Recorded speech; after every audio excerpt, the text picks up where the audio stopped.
Hurry up, give me a kiss. Hurry up. Blog Talk Radio. Welcome to the War Room. We got Dev, Kill, Jimmy, PJ, B. Austin, the Hot Block Commander. How you want it in a 1 or 2 hour show to keep the brain running with the premise to talk sports on a national level. Roll with the topic, sorta like the rebels. When it's game time, they like the Fab Five during prime time. Sports conglomerates speak their minds a little bit. For sports medicine and sports veterans and greats. The 4 for 26 or the war in Kuwait. It's the War Room with 5 nights at the round table. 5 Philly guys diversified and educated.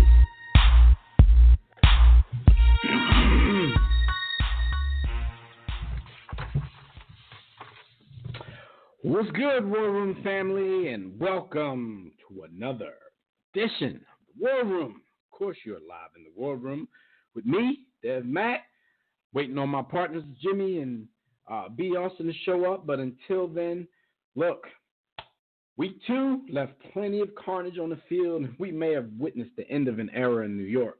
So we'll discuss it all and preview some things to come in week 3. So keep it locked right here, and if you want to get in on the conversation, just sign in right now to the JW Philly Realty chat room at blogtalkradio.com/The War Room, or join us on Facebook or Twitter at War Room Sports.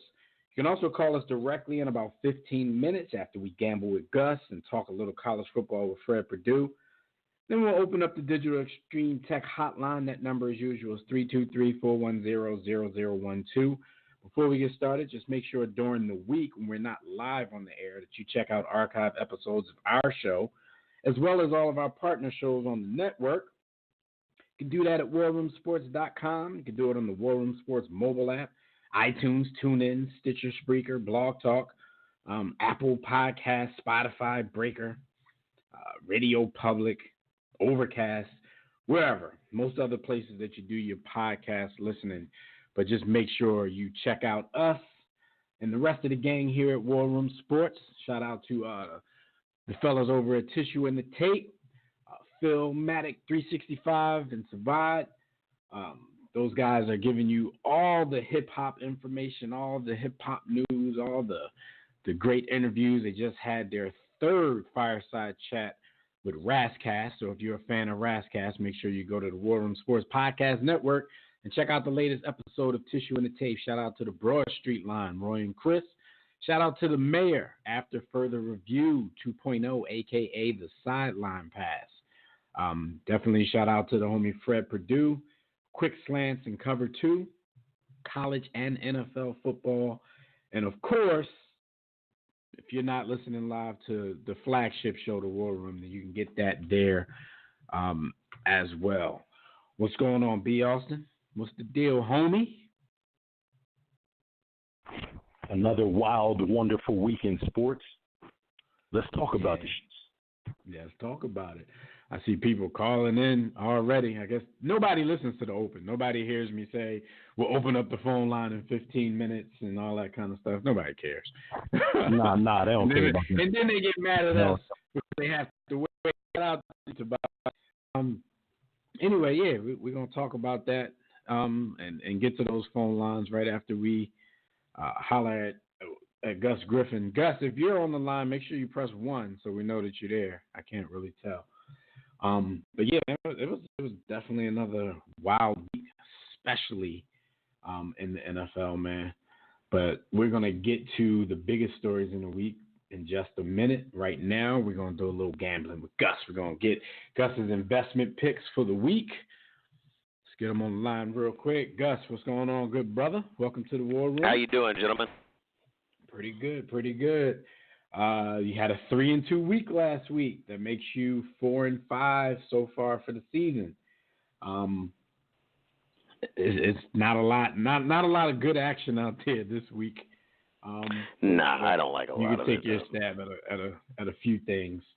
All right, let's start off with the Denver Broncos. Wow, the line in the Broncos versus I lost my sheet here. Packers. Who are the Broncos playing? Okay, yeah, Broncos Packers. Oh, I see that right here. Broncos Packers, which is a 1:00 tilt on Sunday. The 0-2 Broncos and the 2-0 Green Bay Packers. The line is 7.5. What's your thoughts on? Yes. Well, first, this is if you ask people who has been the greatest postseason road quarterback in the history of the NFL, very few are going to get it. In terms of just total wins, it's Joe Flacco. He's won 7 postseason games on the road. I say, and that includes between Flacco and Eli. Okay, there we go. All right, here we go. You distracted me. But anyway, he's beaten Brady in New England. He's beaten Manning in Denver. He's beaten Roethlisberger in Pittsburgh. And if you look at his history, even during the regular season, he's been very good on the road. And yeah, I know they had a good defense, but I'm not sold on the Packers for some reason. I'm just not. And I know Aaron hasn't played up to what he's going to eventually play up to, but I'm just not sold on the Packers. So I'm going to take the Broncos in that 7.5. Okay. Yeah, that is interesting because Aaron Rodgers, I mean, we say that, but, going back to last season, he wasn't exactly the Aaron Rodgers we know and love either. So yeah. I'm thinking to myself, I think we got spoiled, is he going to? Huh? Maybe not. I think we got spoiled a bit, though. I mean, I think he's played at such a high level for so long.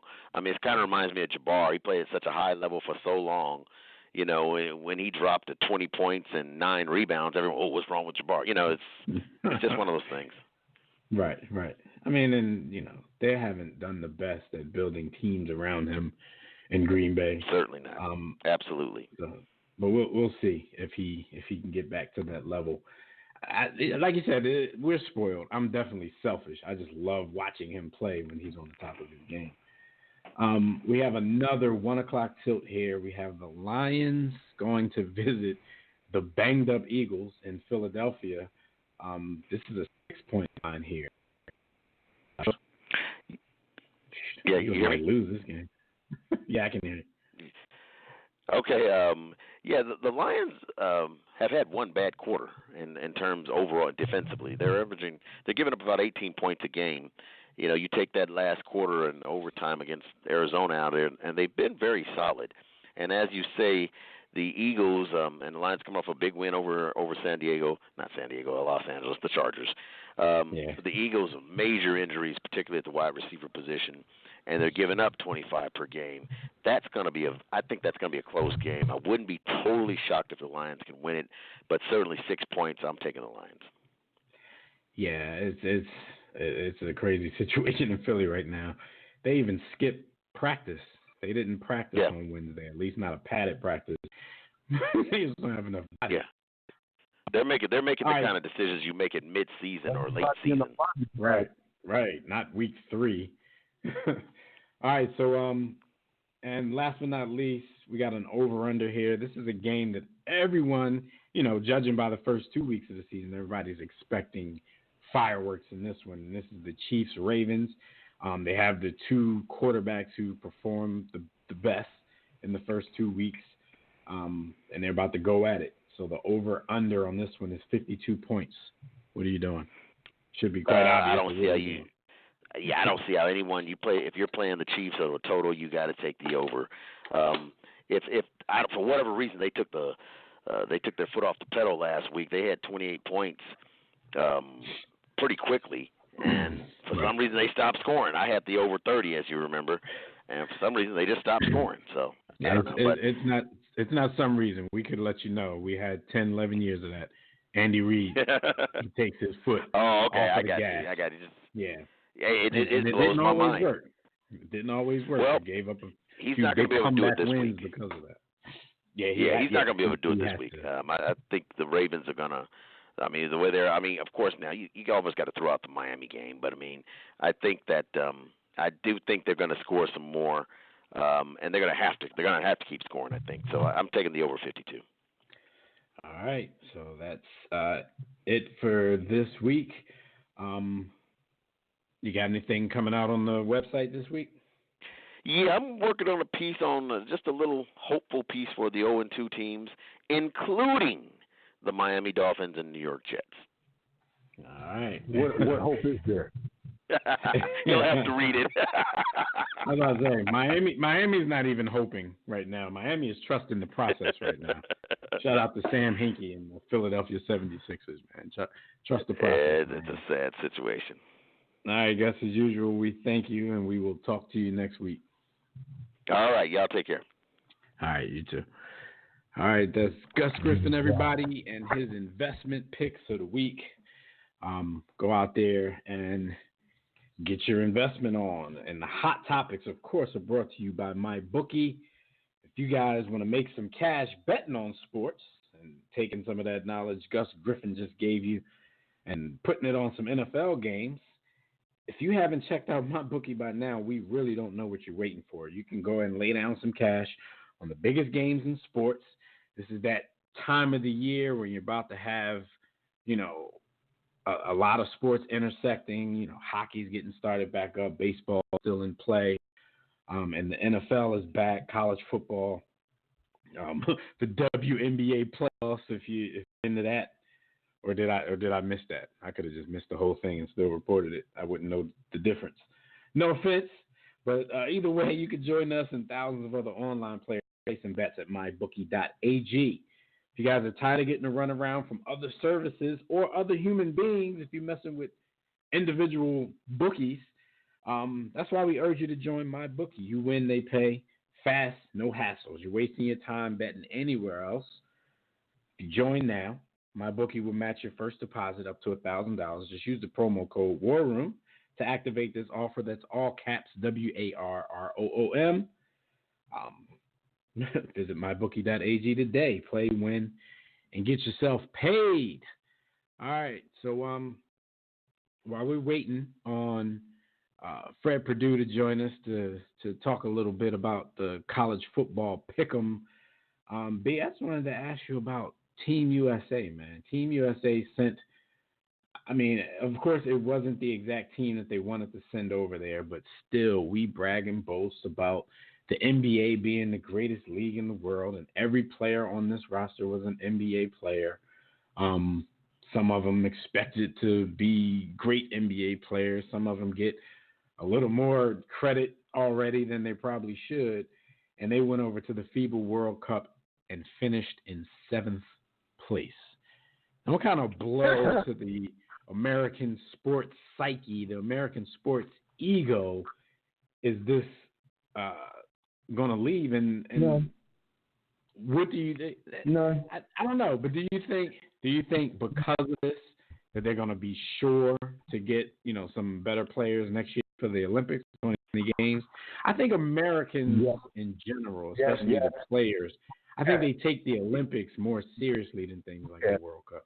So we've seen this movie before, probably several times, where inferior squads are sent over because the American mentality is still, we're so good that we can just throw a team together and count on talent to get us victories. And what I will say in my analysis and the eye test of the game, the world is a lot better. The world has a lot more NBA talent on its rosters. If this were a series, if this were done like the NBA playoffs, cream would rise to the top, and that Team USA would win. They would figure it out. You would win chemistry. You would get.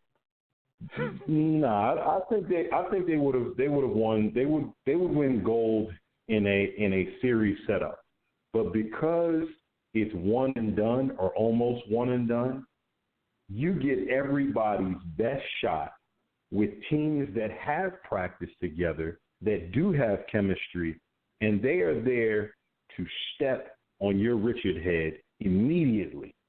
So I feel as though, the whole notion that you can just throw a team together, if you don't have the top 3 to top 5 NBA talent, that doesn't work anymore. But it wasn't really their fault this time. It was Team USA, Colangelo, and the guys. I don't think it was just this. Remember, a lot of people that they thought were in for this summer dropped out. So it kind of left them with what they had. NBA money up. Much NBA money. Yeah, we're in the era of load managing. So if dudes are managing during the season, then you know damn well they're not going to be wasting their summer playing in some FIBA World Cup. Now, you've already started to get some commitments for next year for the 2020 games. Steph Curry always said that he'll definitely be there. I forgot somebody else said they'll be there. But I think the participation for that is going to be much easier because, like I said, for some reason it seems like the NBA players take the Olympics way more seriously than any other international competition. So you're going to have some guys back for that one. So I would imagine that the roster for 2020 will be something that will be shocked if they ended up, losing, not medaling, or not even getting gold out of this whole thing. But we'll see. But even I'm speaking, this is the mentality of America. We think even if we think, okay, we send a better team over there, we get a couple of more NBA All-Stars, we should just go ahead and get gold. I just don't think it's that easy anymore.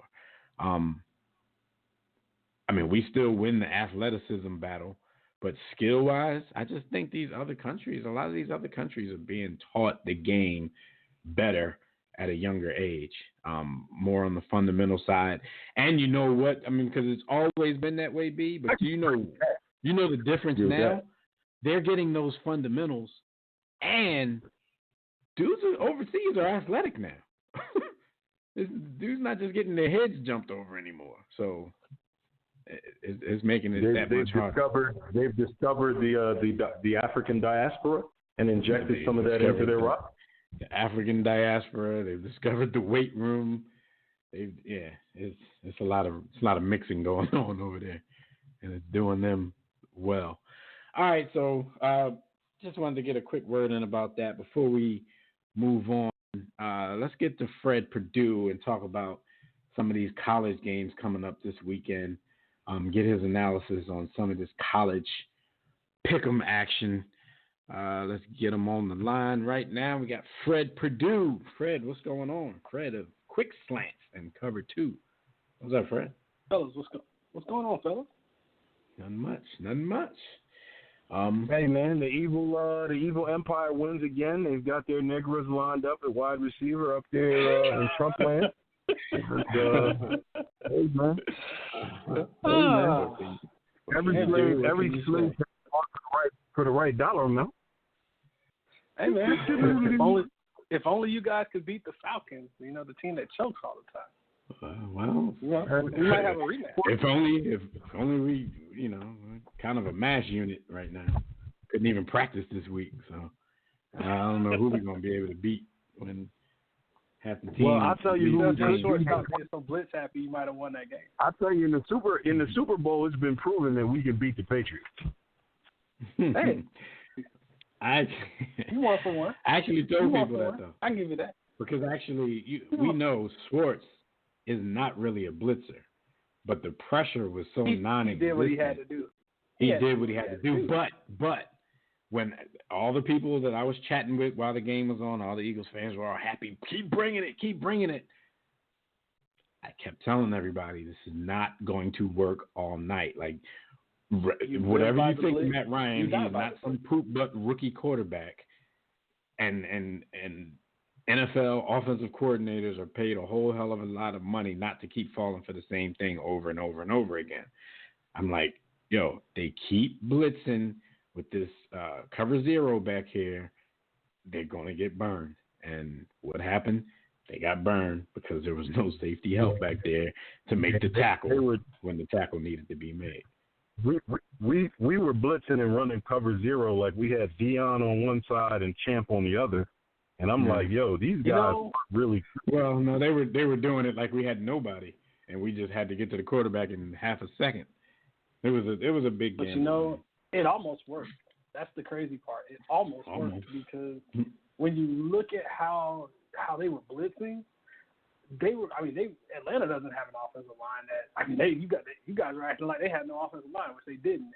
But the thing is, it's funny. I said they're going to run a screen at some point. And when they run that screen, it's over because they're it's going to set somebody free.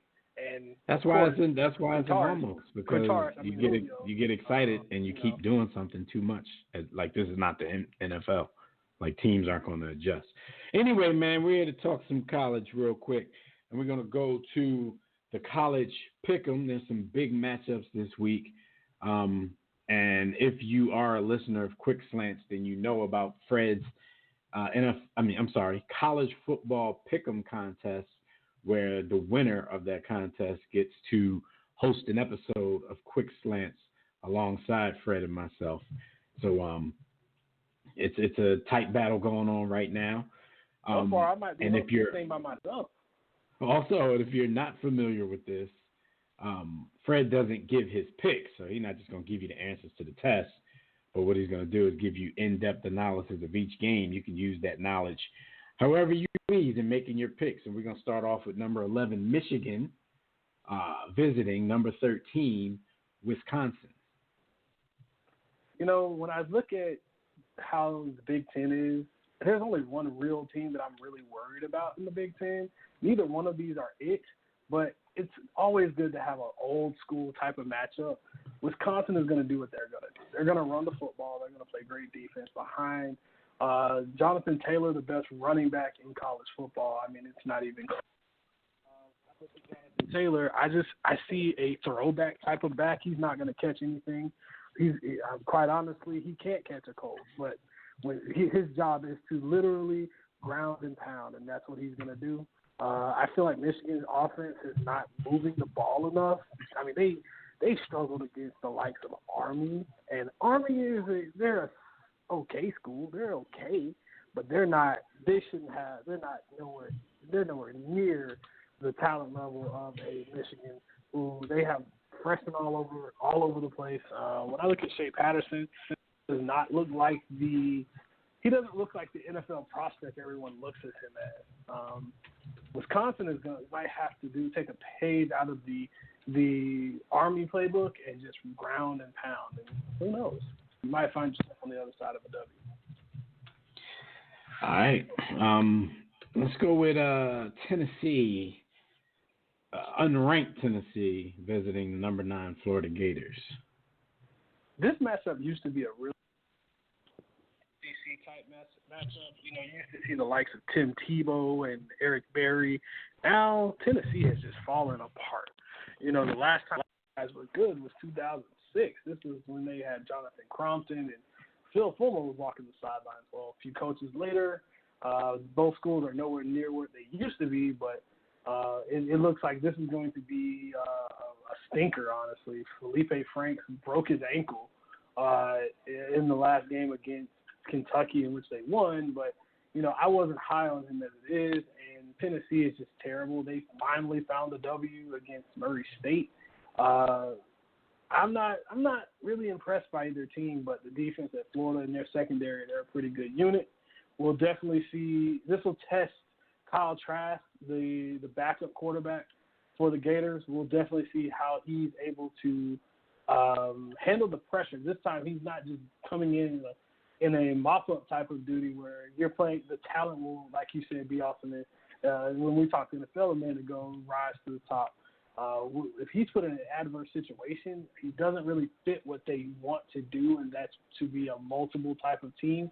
Maybe we see the backup, the guy who I thought would actually be the starter at some point, Emory Jones, who fits the offense more as a dual-threat quarterback. I'm interested to see. This is one of the biggest SEC matchups in the country of the year.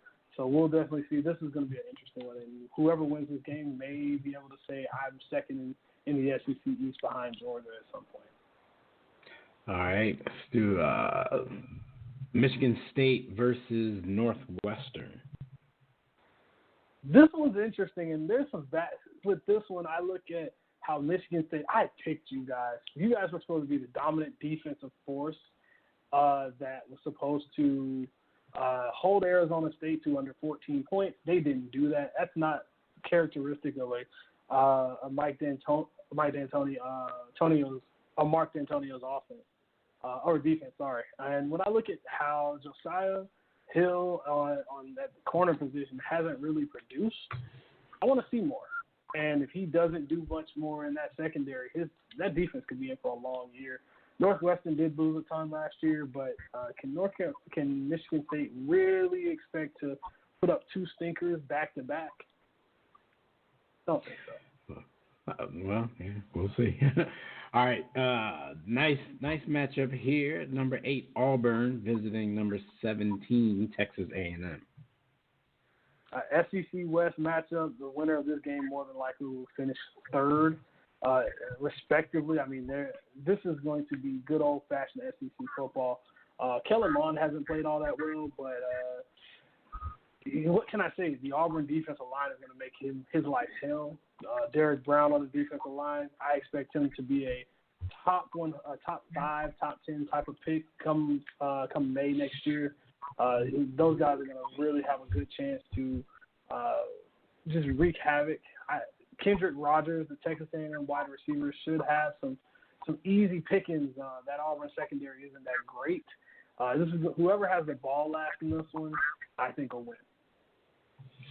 All right, let's go to number 22, Washington versus Brigham Young.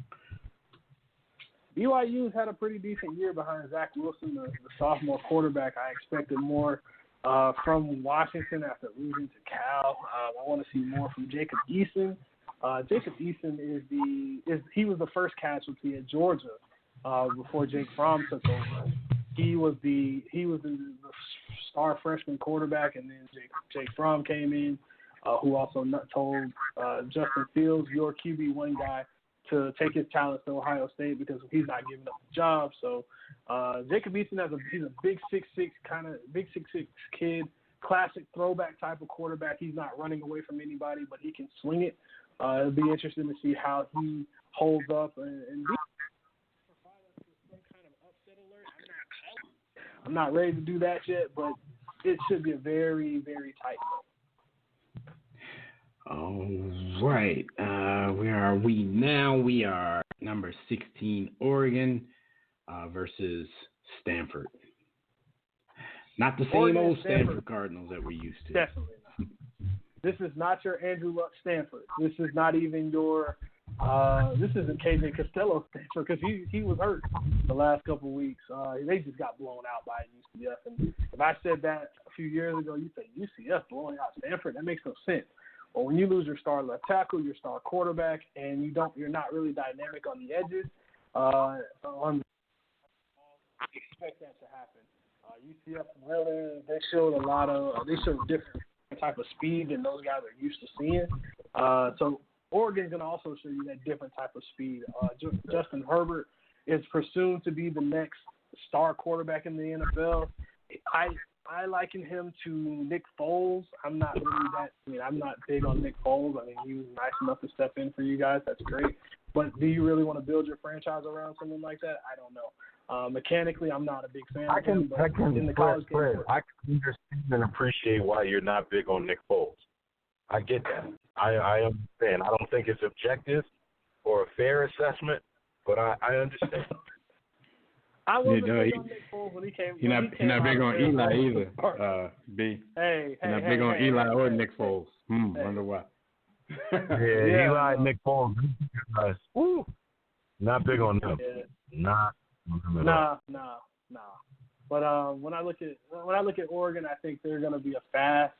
They're going to go fast. They're going to be able to do what they usually do, run teams out of the stadium. If they can do that early and often, I think they can have an easy win on that. All right, Oklahoma State versus number 12 Texas. Well, if you like offense, this is the game to watch. Spencer Sanders, freshman, he's been putting up big numbers early. Texas lost to LSU, especially, and what made me laugh was they said they were back. That was funny. Then they said they were DBU. That was funny. And I think I'm going to see a lot more of things I don't necessarily like from Texas. Overconfident, defense not looking all that great. I want to see Jordan Whittington, the freshman running back everyone's been talking about, especially after I've heard comparisons to him being very much like one of the guys you guys are familiar with in Brian Westbrook, former running back. And if he's anything like that, he's going to be a good one. But I haven't seen much of him. That'll be an interesting game to watch, seeing if he's going to be able to, if Texas can just get on be consistent. That's what I need them to be, consistent.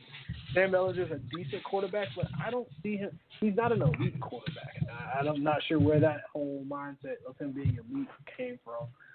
But again, this is going to be a shootout, and of course you'll see a mullet from Mike Gundy, aka I'm a man, I'm 40. My dude. All right, we got number 7 Notre Dame versus number 3 with my youngin Jake Fromm and the Georgia Bulldogs. This is the game I'm waiting for. No other outside of maybe Miami and Michigan State. No other game really matters to me this weekend.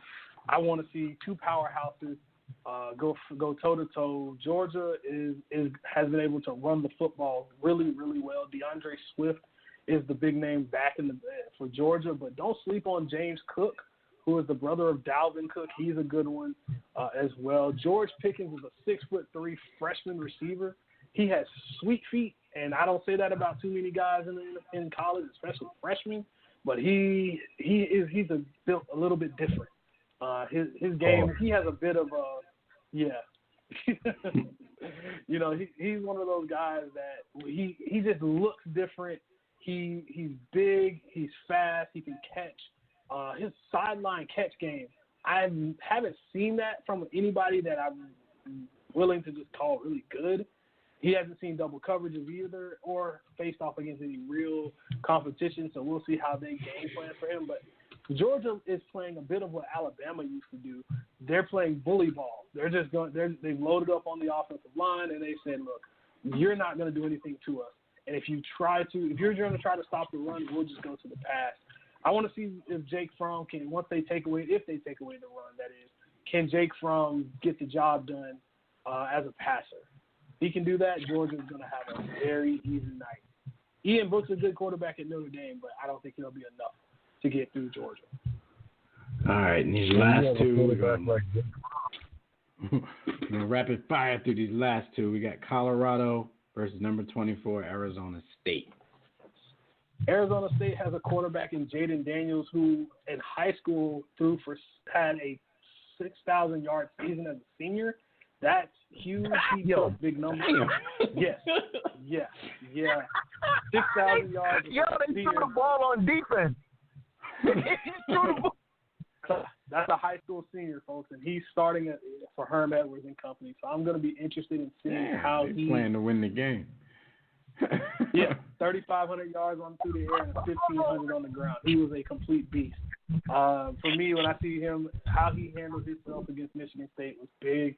Herm Edwards that's kind of the beauty of having a former NFL head coach as your head coach in college. He knows how to manage the game, and a lot of college fans take that for granted, having a NFL coach or not having one and not knowing how to manage the game. Because how many times do you see coaches just throw? We're just going to throw for the sake of throwing because that's what we do. No, you game plan for the team you're playing against, not just do what we do. I'm interested in seeing how Arizona State continues to manage this one. Colorado has a receiver by the name of Laviska Shenault. Expect big numbers from him. He's a top 15 type of talent going into next year's draft. He's a guy I really want to see do something. Herm showed up to that recruiting visit like, hello, you play to win the game. 6,000 yards. I feel you, Herm. Go get him.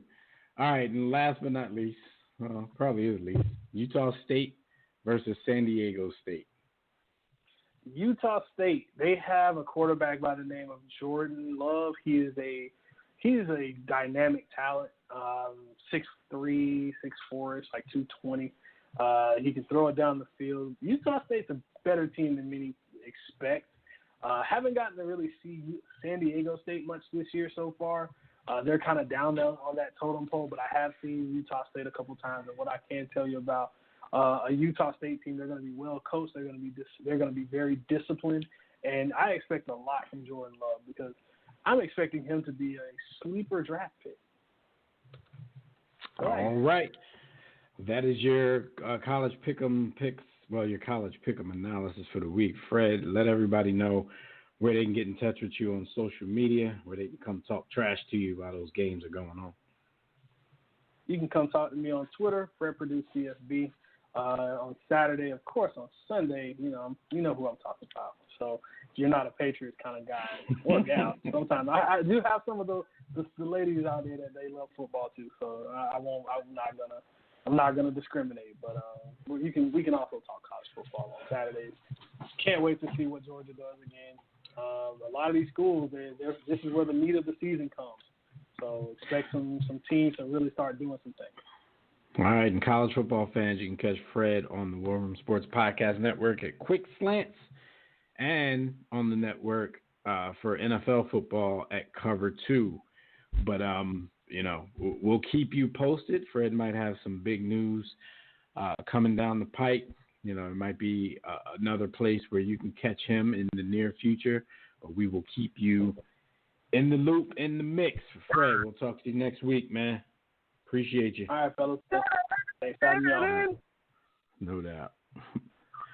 All right, Fred Purdue, everybody. College football, pick 'em. Get your picks in so you can win that. All right, man. So probably the biggest story of the week, man. We might have seen. This might be the closing of the Book of Eli in New York. The Daniel Jones era is going to get underway versus Tampa Bay in Week 3. What are you guys' thoughts on this whole thing? Like, I've been hearing a lot of mixed opinions from a lot of people. Some Giants fans and just some fans outside of New York were saying things like, Eli doesn't deserve this, like, or at least not this way. It's a lot of stuff going on. What say you fellas? Well, my issue is I think that the Giants front office hasn't done a very good job of building a team around him. Has Eli's skills eroded? Yeah, probably. But I still feel like he's a good enough QB with the right team. With the right team, he can still win football games. Now, if you're looking at it from a build for the future perspective, sure, I see you putting Daniel Jones in the lineup, but I also feel like they could have done this in a different way, and Eli should have saw the writing on the wall because they already disrespected him one time by disrespecting his streak. And when I look at the reason the Giants are losers, Eli, to me, is rarely at the top of that list. He's on the list. He's definitely on the list, but I don't know, man. I've seen enough bad quarterback play, and I've seen enough bad football and enough bad football teams to understand the difference between a guy who's just shouldn't be out there, i.e. Peyton Manning, the last half of the last season of his career when he won the Super Bowl, it was time to go. I don't really see that in Eli. He can move the offense up and down the field. I just think that if it's time to go in another direction and you think Daniel Jones is going to be your QB of the future for the next 8 to 12 seasons, then you should have let Eli roll out and decide whether he wants to continue playing or not and find another home. You don't bench him in the middle of the season. I think that's kind of corny. See, but I think it was a situation where the Giants came into the season just trying to test the waters to see, like, maybe we can come out the gate, get a couple of wins, or just maybe we are who everybody thinks we are. And I think they just, after 2 weeks, I think the coach has basically seen enough and has made the decision that they are who everybody thinks they are. So at this point, I don't even think it's personal to Eli. I don't think, bringing in Daniel Jones is saying to everybody, okay, Eli is the problem, so we're going to switch quarterbacks. But, that's how a lot of fans and pundits are going to take it. I just think that, we drafted a quarterback at number 6. It is unfortunate that Eli is still here. The plan was to go into the season and maybe see if we can hold it down for a little while before we put him in there, but nothing's working right now. So you might as well throw the kid in there and get him some experience. Maybe it's too early, maybe it's not. I wouldn't completely close the book on Eli anyway because the Giants are just a very bad team. So there's a chance that we'll see Eli again because they probably won't be able to keep Daniel Jones upright in the first place. Oh, man. It's a 100. It's more than 100% chance that Eli will start again. Daniel Jones, somebody is going to come and pile drive him on his head and take that flag. And old buddy is going to be injured for anywhere from 2 games to the rest of the season. So we're going to see Eli again. Daniel Jones has some mobility. Like Eli Manning has been the Iron Man because Eli Manning will get rid of the ball, whether it's to complete a pass or just to get rid of it so he won't get hit. He's been doing that for a long time. I saw something like you look at the division from week 11 of the 2004 season, minus that little blip where the previous regime ruined Eli's streak in favor of Geno Smith. The Giants have had 1 quarterback, 2, of course, if you count Geno Smith, start since week 11 of 2004, and every other team in the division has had at least 8, 9 quarterbacks start in that same time span. So he's been a mainstay in the NFC East. Jimmy, what are your thoughts on them closing the book of Eli? I watched the games this past year, as much as I can, of the Giants, and strictly for fantasy purposes. I'm watching Giants games because I played against Saquon, and whoever they played this past week, I was playing against someone that was playing against them. Anyway, with all that being said, yeah.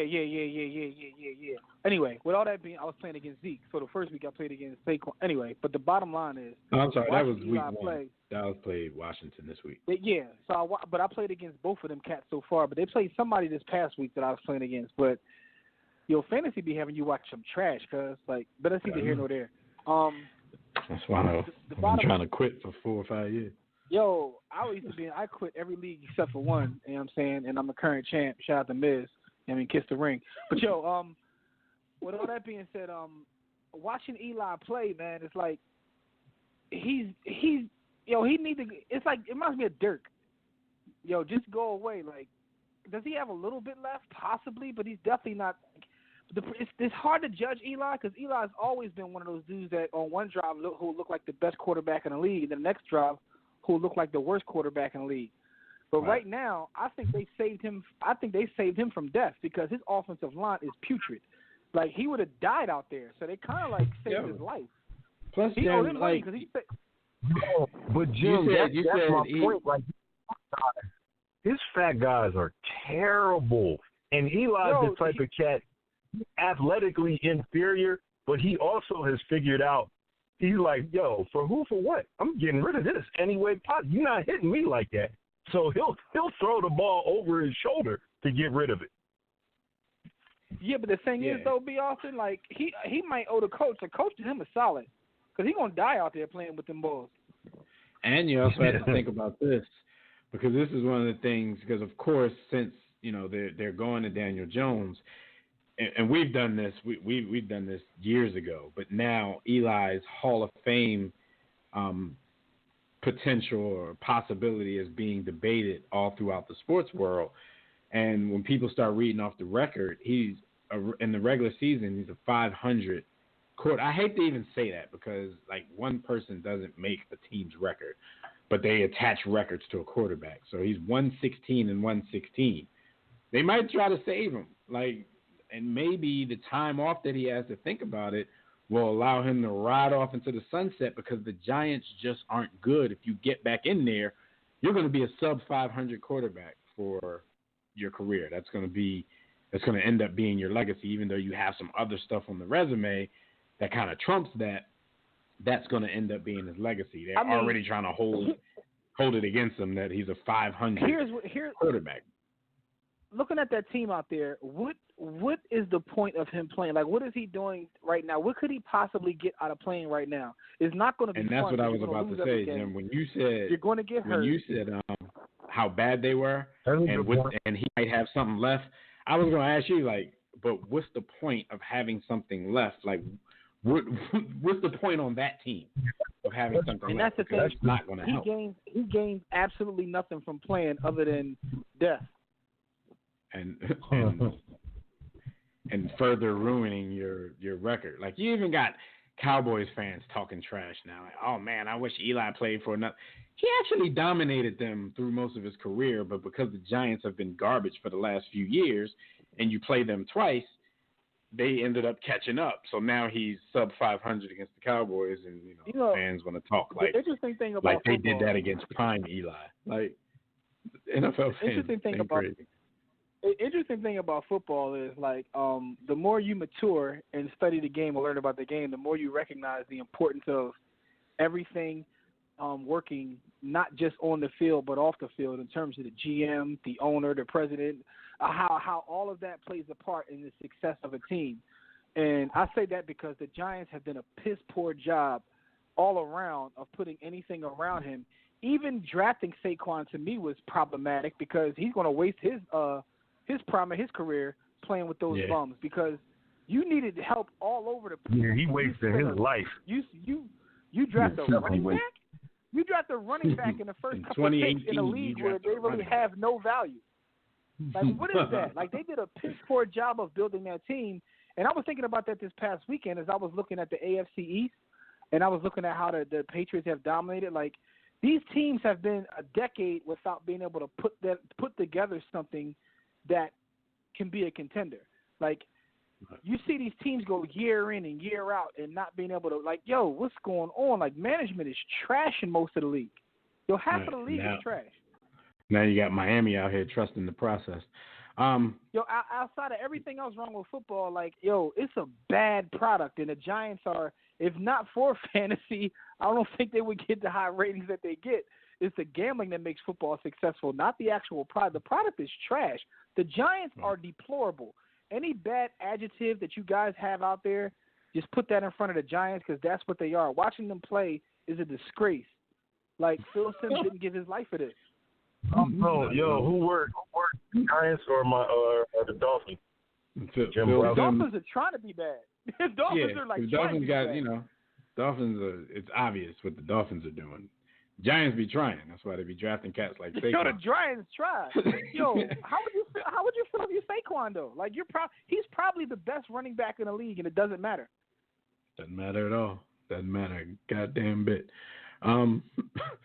So real quick, because we don't want to spend too much time on this, and we got some callers waiting. And we've done this before, at least in our album on our Facebook page. If you guys had the sole vote, Eli Hall of Famer, HOF, FOH.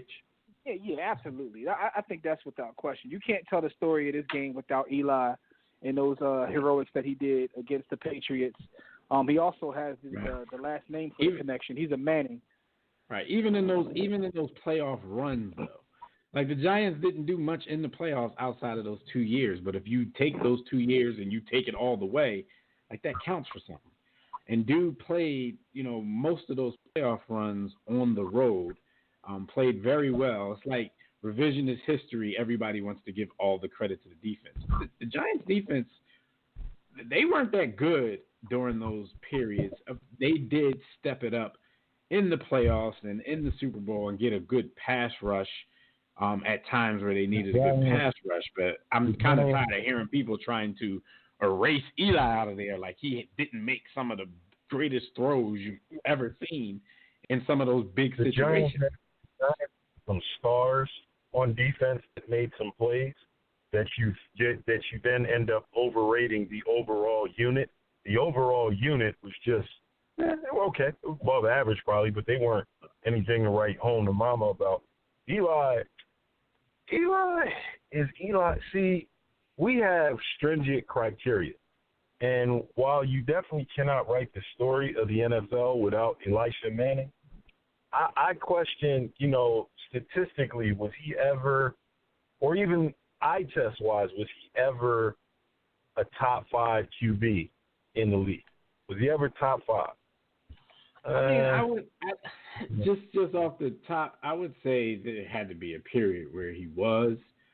But even that criteria to me, like that's even shaky because sometimes you can't fault somebody else if the quarterback position is deep during your era. Then you can't just make it a finite number. Like, is he top 3? Is he top 5? Warren Moon, it might have been 10. Was Warren Moon ever a top 3 when he played? I mean, right. At the time that he played, like you talk about the '83 drafted quarterbacks, where you get what Jim Kelly, Marino, Elway, and then Steve Young played around that time. Right. Like, so somebody couldn't be top 3.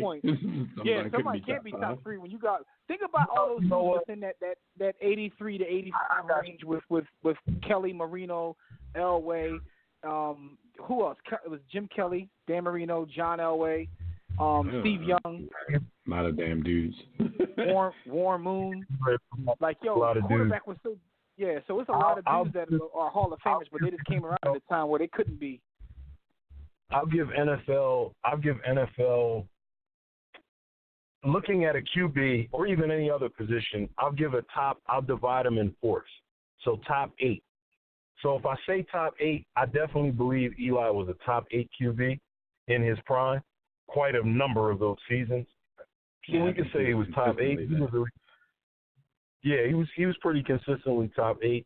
Statistically, was he ever dominant? I mean, I kind of look. We've all agreed that Kurt Warner was fringe for us, but he gets in. Was Eli better than Kurt Warner? Maybe not the best of the best. Eli being the best of the best. Kurt Warner, but Kurt Warner's reign on the top was shorter than Leprechauns, and people seem to forget about that. Eli had about 4,000 plus yard seasons. And remember, he's a part of that. He's bridging the gap. He was in that era where, okay, if you're getting a 4,000 yard season, that's damn good. Now, in the past, 4 years or so, cats out here throwing for 5,000 yards, and it's just gotten crazy. But he was out there getting 4,000 when y'all man could never. But everybody's saying he should be in. He went through a period in his career where he was interception prone. 116 and 116 as a regular season starter, 60.3% completion, 56,537 yards. That's a hell of a stat. I mean, and you say, okay, well, he played 16 seasons and he never missed a game, so that he accumulated that. But that's a part of it. He was available. He was upright. He was there week in and week out to go out and put these numbers up. 362 touchdowns to 241 interceptions. Joe Namath, eat your heart out. 84 passer rating for his career. I mean, put it like this. There's tiers to this. There's levels to this. I say with his resume, his statistical resume, you add the 2 Super Bowl runs, you add the 2 Super Bowl MVPs, that has to be the thing to put you over the hump. You know what I mean? There's a lot of dudes. I mean, Eli has multiples. So it's hard to say, okay, that was a fluke, because you can do that with a lot of people. He went and did it again, twice off the wild card. I say he gets in. I'm not saying he's one of the absolute legends of the game. He's not one of the absolute legends. He's not one of the best of the best. But yeah, he's a Manning. Listen. I don't know. I think that kind of worked against him though. I think the expectations were so crazy because he was a Manning. I mean, I think that's why a lot of people bash him, because they like, oh man, he had that name, but he was my man is a two-time Super Bowl winner. I don't know any quarterback that's a 2-time Super Bowl winner that ain't don't have no bust. And a 2-time Super Bowl MVP. And 2-time Super Bowl winner, 2-time Super Bowl MVP. That's not. I mean, the thing is, though, I understand what you guys are saying in terms of like and where he's the second highest paid player of all time. Eli made the second pages word, but he made the second biggest bag in NFL history.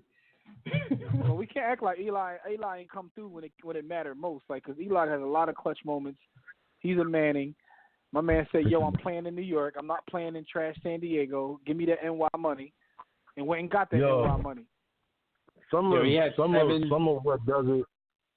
Oh, good. He had 7 fourth quarter comebacks and 8 game-winning drives in 2011 alone.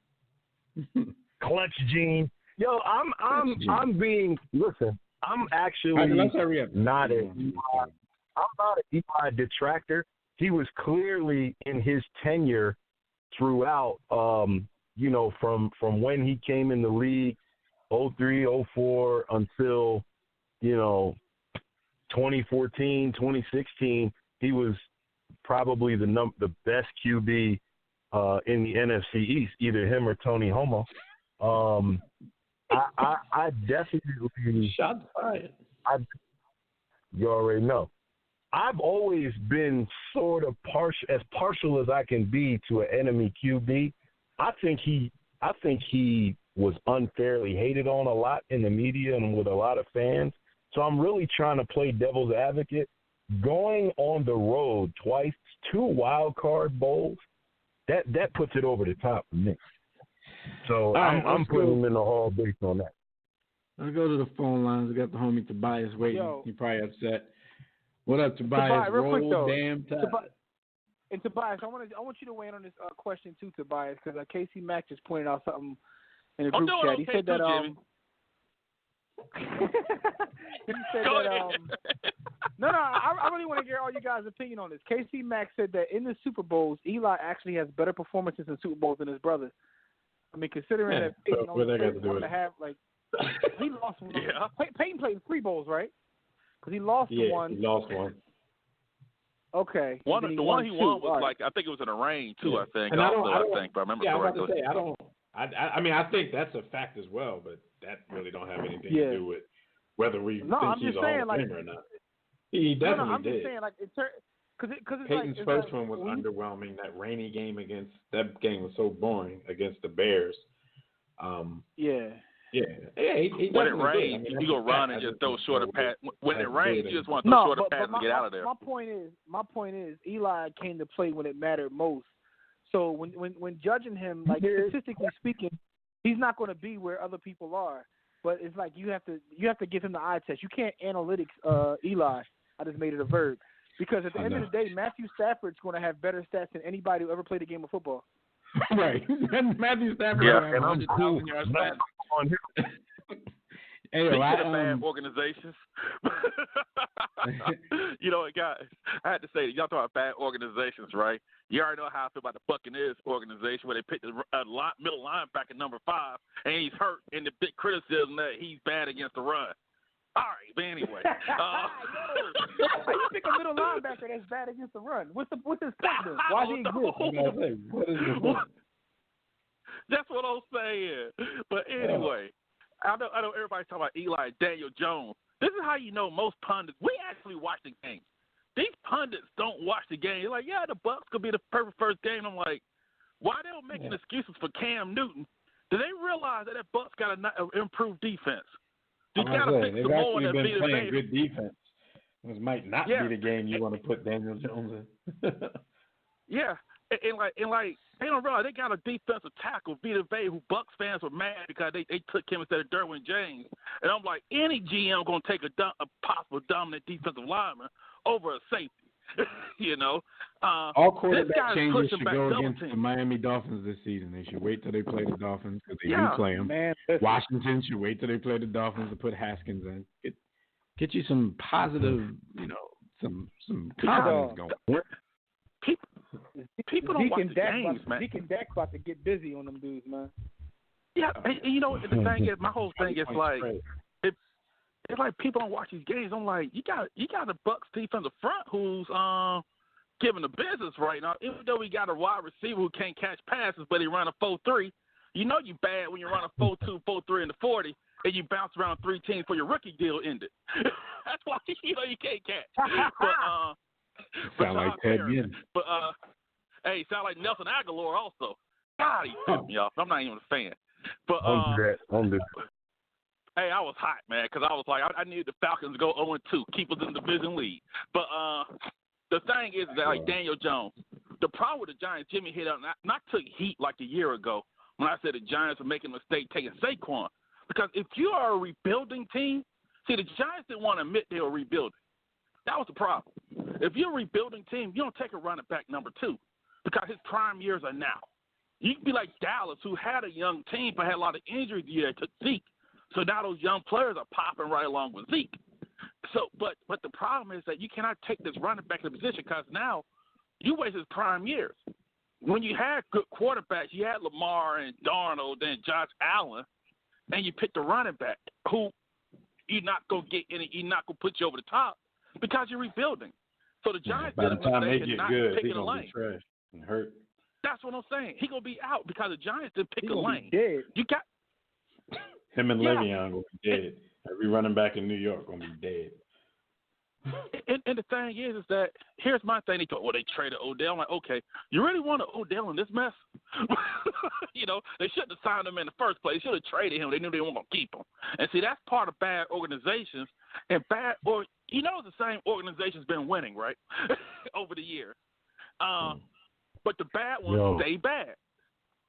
Tobias, the key is you got GMs that understand that the long ball and the guy that runs 4-2 that can't run no route and might even drop a pass, they sell tickets, man. The spectacular sell tickets.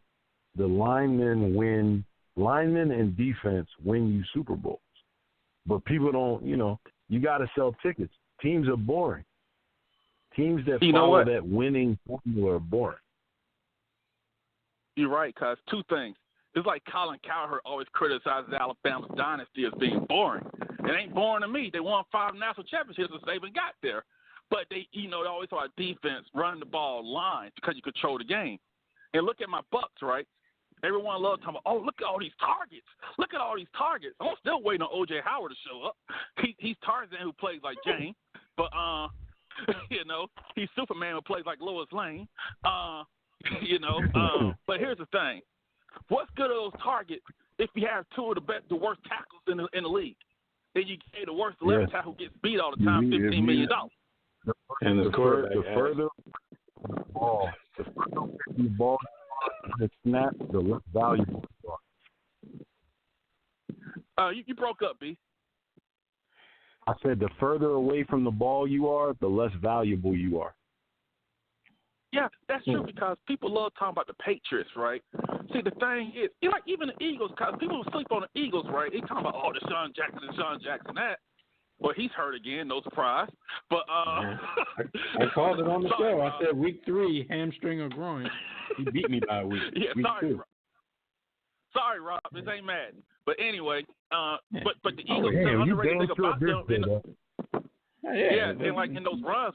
Talking to Rob. Remember the Eagles got those both sides of the line. I know Jason Peters about done, but they always had a good offensive line, good defensive front. Those things keep you in the game. But you see what they did this season, though, Tobias? They drafted his replacement this season. So when he does die on the field this season, then you can throw Dillard out there. He should be ready by then. I mean, Dillard is the one who got Sudfeld killed in the preseason, but hey, that's a learning experience right there. At least it was the second string quarterback, not the starter. So. And you know what? And that's what a smart organization does. They know, all right, this guy's getting old. We're going to draft the guy. We're not depend on him right now. We'll let him get his slumps, see what he looks like in preseason and camp. And if he does suck, we'll just draft somebody else again. I just think that Jimmy's right. There's a lot of bad organizations here. I use Denver as an example. Denver's a good organization till Elway took over, but there were years that they weren't bad. It's like yeah, because I remember growing up, they were never awful. They may have a bad year, but they never awful 2 or 3 years in a row. They were always a good team. And the thing is that fans could take those Super Bowls. It's just the fact that you just can be competitive. You just be in the running. And that's what pissed me off about Tampa all these years. Is that, dude, this organization's bad. And I think they clean it up now. They got Bruce Arians in there who has a clue how to build a team and is like run a team and stuff. Because remember, Arizona was bad when he took over and turned that around and resuscitated Carson Palmer. We got Carson Palmer might get votes now for the Hall of Fame. And he turned that around. And I think that what people don't understand is, like Jimmy was saying, it's about who you hire as a top end. at the top of the organization, because if you don't have a plan, if you don't have a good culture, and I believe the other thing is also is knowing when to move off players. If this player stinks, get rid of him. Don't try to hang on, try to prove that you're right. You know, and that's just something right there that I see. And before I go, I'll say this. Y'all talking about Kurt Warner? The one underrated thing Kurt Warner did was he took two teams that some of the worst organizations in football to the Super Bowl. Those were bad organizations. And and his style changed the game. And they both once played in St. Louis. Hey yo, Tobias, be safe out there, man. We heard 6ix9ine just snitched on you too, said that you was non-trade, so you gotta be safe out there, man. Hey, 6ix9ine probably snitching on AB. Hey, AB name out. He probably snitched on AB. But anyway, but I say this before I go, guys. All these pundits, right? I know Drew Brees hurt his thumb. I know I took heat from this last year. Drew Brees is about 40 now. Of course his play declined after the Cowboys game last year. Everybody ain't Brady. Doesn't mean he's a bad player, but it's like people still hanging on 5 years ago. He's not that guy anymore. And now they think it's Teddy Bridgewater. It's like, dude, has anyone watched Teddy Bridgewater play football? I was about to say, he that guy enough for him, because Teddy Bridgewater ain't it. Teddy Bridgewater ain't it. So he better hurry up and come back. All right, man. Drew Brees is 40 years old, and I'm 40 years old, and I'm in pain just getting out of bed. I don't know how he played professional football. Hey, you guys have a good. All right, you too, man. Peace. All right. Yeah. Take it easy. No, I don't understand how he and Tom Brady do that every week either. It's crazy. Yo, when you turn the man, stuff is different, dog. Like, yo, how you? I'll sit there in amazement. Like, yo, these boys my age, and they out here running rock.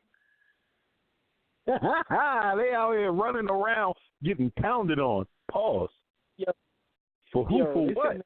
They got millions and millions of money in the bank, and they decide, and they're both champions, and they decide, yo, I want to still do this. They different, y'all. Gives wrong with him. Yeah. All right, so Antonio Brown, speaking of him, because Tobias mentioned his name, there was a story that came out this week saying that he has a second accuser for some sexual misconduct. It was actually, the story was broken by friend of the War Room, Robert Klemko of Sports Illustrated, the MMQB. Wasn't as much to this story because the person has decided to remain anonymous, but it seems like everybody just wants to tell their story now. And I'm not saying that's a bad thing. I don't want anybody reading my words wrong. But she said that she was hired in Pittsburgh to do a mural of him. And she basically told Sports Illustrated that he flirted with her and made her feel uncomfortable before the atmosphere, quote-unquote, curdled. She told SI that she was kneeling and painting when she turned to find him standing behind her naked, holding a small hand towel over his genitals. Like, AB got issues.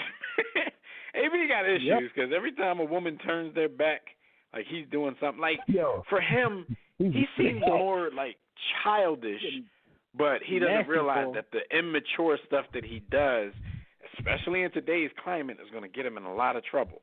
Like, he probably thought it was funny with the first accuser when she turned her back and then he ejaculated on her back. Like he probably thought that was funny.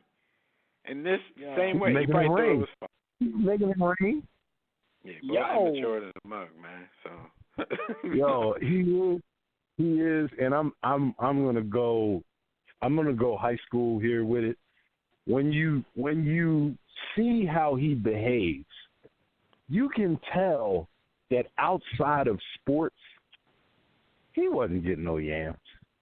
Yeah. He don't get no yams. Like, he's the type of guy, women don't want to be around him. They don't want to be around him. So I hate to say this without knowing all the facts, but I get the feeling that they're not lying. They're not lying about this dude. Yeah, she said she was never invited back to finish the mural. He paid her $2,000 for the work, but she said besides that, I was basically ghosted. So, his advance probably went awry, so he probably felt uncomfortable with having her back in the house. So like I said, this one wasn't it wasn't a claim of rape or anything. This was sexual misconduct, which falls under sexual assault. But all his story, just anything that he's ever done negative or anything immature is going to come out now. I mean, there was a damn doctor this week who came out telling the media that when he was when he was in his office examining him, AB kept farting on him. And that became a story that everybody ran with. And then, of course, like everything in 2019, there ended up being a video proving that this was true. So there's a video of AB in the doctor's office getting examined, and he kept busting on dudes. But while he was, I'm like, yo, everything you've ever done childish is going to come out in the next few weeks. He was murking ball man. That is more. It's proof that, listen, man, your brand is everything, man. And it's funny, right? It's funny because when I speak to the youth, I always tell them, listen, man, your brand is everything. And in 2019, you're building your brand from the day you're born now, because all y'all mistakes is documented. The mistakes I made ain't documented. You know what I'm saying? Mr. Big Chest is a noodle. And he kept smiling at the camera, so he was basically doing this and probably having his lackey record it on purpose. Yeah. So, understand, man. Everything's being recorded, doggy. Everything. But a lot of the times, the people, the quote unquote guilty parties, are the one recording it. They just don't realize that they're getting themselves in trouble. All right, man. So Jalen Ramsey almost threw hands with his head coach, Doug Marrone, on the sideline of this weekend's Jags game because he was upset that Doug Marrone didn't throw a challenge flag on a completion that Jalen Ramsey thought was incomplete against him. Subsequently, after the game, a few days after the game, his agent asked the Jags for a trade. So that's been the other big news in the NFL this week. Where will Jalen Ramsey end up? So cue in your usual suspects.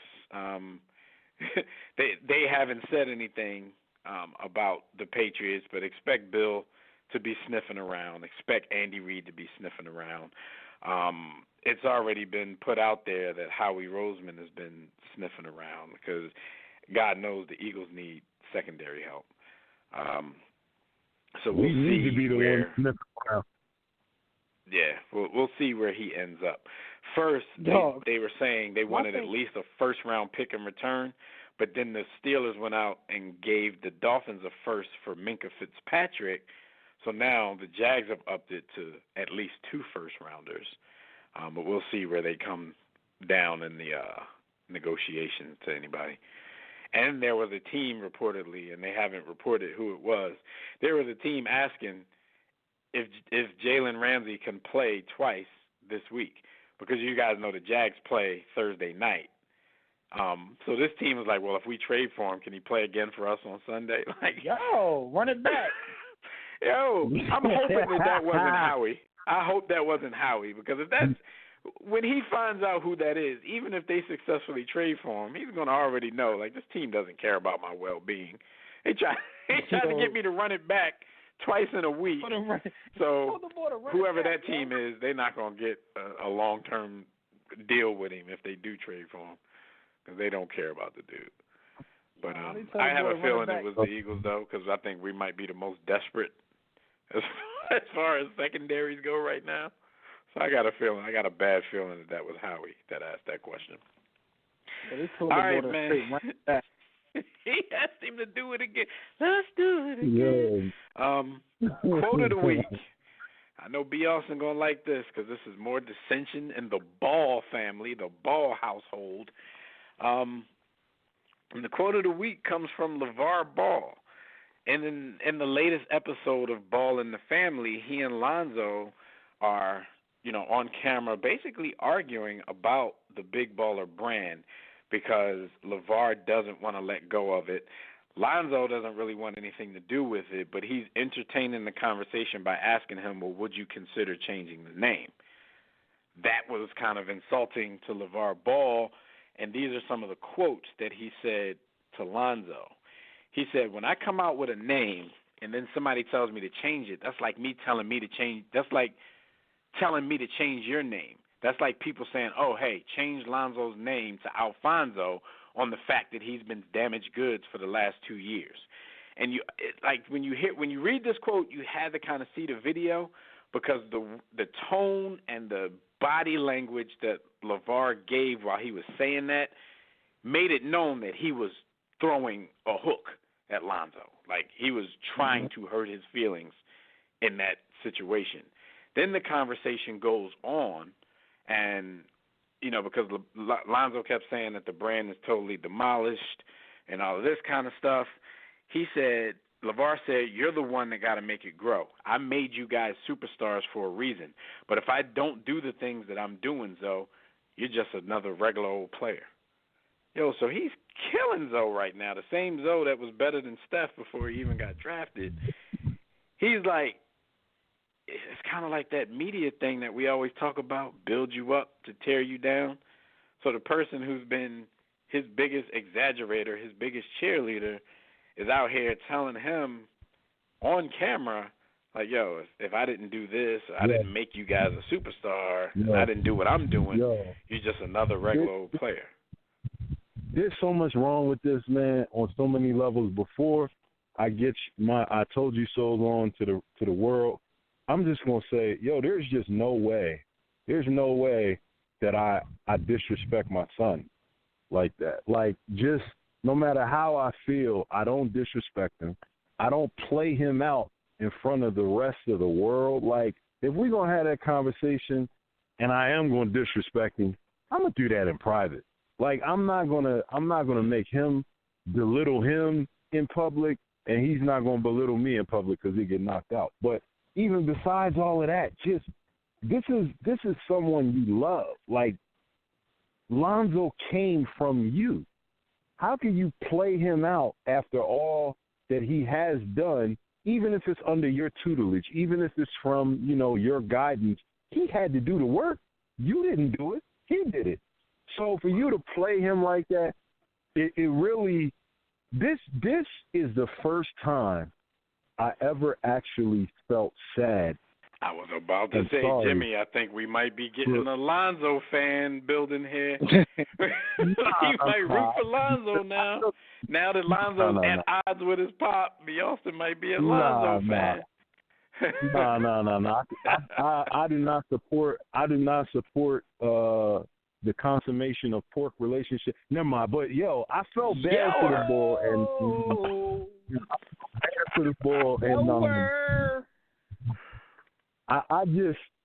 I've seen this in LeVar's character, and I knew that it was going to go in a terrible direction. I didn't know it was going to get here, nor this fast. But this was nasty, man.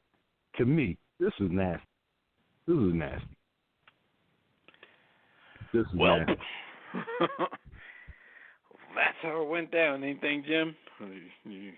To me, I just want people to go watch the clip because it's like there's no way that you can communicate by saying what you said. You can't do it justice. You can't. How disrespectul it was. He was mad disrespectful. And the thing is, what's getting the most press is the fact that he said the first part of what I said. I done closed the damn quote now. Oh, the part when he called him what did he say to him? Because he disrespected damaged so many goods. times. Damaged goods. Damaged goods is getting all the press. But I think if I don't do what I'm doing to make y'all superstars, you'll just be a regular old player. I think that was even more disrespectful. And people aren't even talking about that part. It's the way he said it. He was like, right. He was in his disrespect when he said damaged goods, his body language, and LeVar had a little bit of, don't get mad at me, black women. He had a little black women neck movement in his in his statement when he hit him with the damaged goods, because I'm telling you, when he said it, his body language made you think like, yo, he knows exactly what he's doing right now, and in his mind, he's feeling like, yeah, I just hit him with the death blow. I just hit him with the death blow. Like, he can't get up from that hook. It's like, yo, you did this to your son, but then you also knew the cameras were rolling, so you wanted the attention from the cameras because you knew the impact of what you said, which makes it, yo, I mean, either that be, or they really got into this reality life. Maybe they ignored the cameras and it got so heated because one thing is he's not used to any of those boys, talking back to him as much as Lonzo was in that particular moment. So maybe at that moment he may have forgotten that the cameras were there. Because, throughout all of this, I would never peg LeVar as anybody who's just going to straight up try to embarrass his sons, especially Lonzo. That's his cash cow. You know what I'm saying? That's his only sure shot right now. But maybe he was so heated that one of these boys actually had the nerve to be talking back and forth with him that he had to. If this is what happened on camera, then I ask this: what has happened off camera that we haven't seen? Do we think this is an anomaly, or do we think? Because I see in his character, I think this is who LeVar is. I think LeVar. I think he goes hard at the youngest one because the youngest one is an idiot. I think he knows where his bread is buttered. Lonzo's 51% of that company. If Lonzo keeps saying, "Look, we're not doing nothing," then they're not doing nothing. Lonzo is the money behind that company. So if Lonzo sticks with his conviction right now, and he has the balls to do that, then yeah, Triple B is dead. Don't even ask how. Nothing he can do about it. So yeah, yo, I don't think he disrespects Lonzo on the regular. I think if anything, he probably kisses Lonzo's ass usually. The one thing that we're not really even talking about is the fact that Lonzo was right. That brand is dead, B. Why he fighting on that lie, yo? There's something else we're not talking about, and this is said to have really hurt Lonzo. The guy that took the $1.5 million from Lonzo, LeVar acted like he don't understand, number one, and number two, he told Lonzo, yo, don't worry about that, don't stress that. Yeah, I mean, because that was a part of the conversation too. But yeah, everybody just go out and watch it. The clip is out there, even if you don't watch their show on Facebook. The clip is out there, so you can see most of the conversation at least. There was somebody else sitting there. I don't know who he was, but Lonzo told, what's the name, like, that's my opinion. He was like, what's your opinion? He asked the other guy at the table, and before he got to say anything, LeVar was like, I don't give a damn about his opinion. I'm like, damn, why is he there? Why is he at the meeting then? Like, I would have went in and excused myself. Like, I don't need to be here then. My opinion don't matter. Yeah, so that was crazy, man. But that's your quote of the week, your stat of the week. Lamar Jackson, for a second week in a row, makes our stat of the week. He has become the first player in NFL history with at least 250 passing yards and 120 rushing yards in a single game. The great Mike Vick didn't even do that. However, Colin Kaepernick did. He threw for 263 and rushed for 181 in a 2013 playoff game against Green Bay. I know there was a meme going around talking about how they were trying to erase the bull cap from NFL history, but we do know that they look at statistics different in the regular season versus the playoffs. My thing was this, though. I still think the meme, and y'all know I never defend memes. I still think it had a little bit of merit because even in a situation like that, people will say, they will report that this is the first time in league history, and then they will tell you, okay, it was done in the playoffs, but this, no mention of it. People actually had to call it into question and go research it themselves. So, yeah, they didn't want to tell you that, it happened in the playoffs and Cap did it. I remember that game, and I'm still to this day trying to figure out why Green Bay didn't switch defenses. They were playing man-to-man, and the Niners did nothing. They kept having their backs to it. Yo, they ran into straight downfield. Turned their back, Cap was out. and he just kept taking off. I'm like, yo, why? But they keep doing it. He kept doing it. I'm like, yo, who's Green Bay's defensive coordinator? What are they doing? Keep telling you, man. Green Bay defense ain't been good since Reggie White. No, they kept doing it.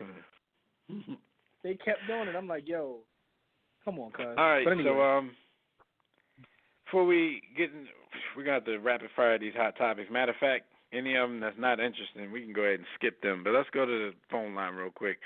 Homie Rob been waiting. Got to make this quick because we always running late. We be getting long-winded on some stuff. Rob, what's going on, brother? Welcome to the War Room. Yo, man, what's up, man? Shout out to Jimmy and the Austin Death. But yo, man, how you gonna make mines quick? You let Tobias country ass talk all time, man. What's up with that, man? Shoot. Damn. It actually, Rob, it depends on which one of y'all calling first. Because when you get on before Tobias, you actually talk longer than him. And he has the same complaint. How you going to let Rob talk, and then you're going to cut me off? So y'all got the same complaint, man. Just, what's up? What you want to talk about? I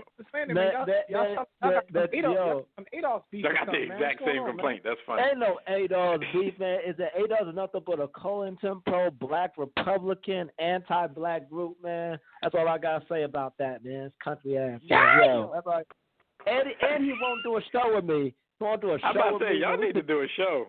Get y'all like Skip and Shannon on. But y'all joint might be like, it might be genuine, like dislike. All right, we're gonna hook that up. We're gonna make them. We're gonna do a show with you. All right, what's up, though? All right.